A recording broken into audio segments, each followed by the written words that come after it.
పవన్దే తప్పట గ్రంథి దగ్గర బోలెడంత సమాచారం. పవన్ ఆవేశం కొంపముంచిందా? డీఎస్పీ జయసూర్యపై ఆరోపణలేంటో తెలీదు.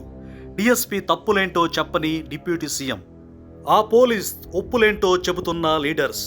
ఒక్కటి మాత్రం నిజం, పవన్లో ఆవేశం తప్పితే ఆలోచన లేదని మరోసారి రుజువైంది. సినిమాల్లో హీరోకి సడన్గా పొలిటికల్ పవర్స్ వస్తాయి. అధికారం వచ్చిందే అవకాశంగా ఏదేదో చేస్తూ పోతాడు. అక్కడో స్క్రిప్ట్ ఉంటుంది కాబట్టి అన్నీ ఒప్పులే చూపిస్తారు. ఇక్కడ నిజంగానే హీరోకి నిజ జీవితంలో పొలిటికల్ పవర్స్ వచ్చాయి. ఇది సినిమాలాగే అనుకుని నచ్చింది చేసుకుంటూ పోతున్నారు పవన్. బట్ అవి బ్యాక్ ఫైర్ అవుతున్నాయి. భీమవరం డీఎస్పీ స్టోరీనే తీసుకుంటే పవన్ ఆవేశమే తప్ప అక్కడేం లేదనే టాక్ గట్టిగా వినిపిస్తోంది. ఇంకా కరెక్ట్గా చెప్పాలంటే పవన్ కళ్యాణ్నే తప్పుదారి పట్టించారు. పచ్చిగా చెప్పాలంటే పవన్ కళ్యాణ్ను వాడుకున్నారు. భీమవరంలో పేకాడ దందా జోరుగా సాగుతూ వచ్చింది.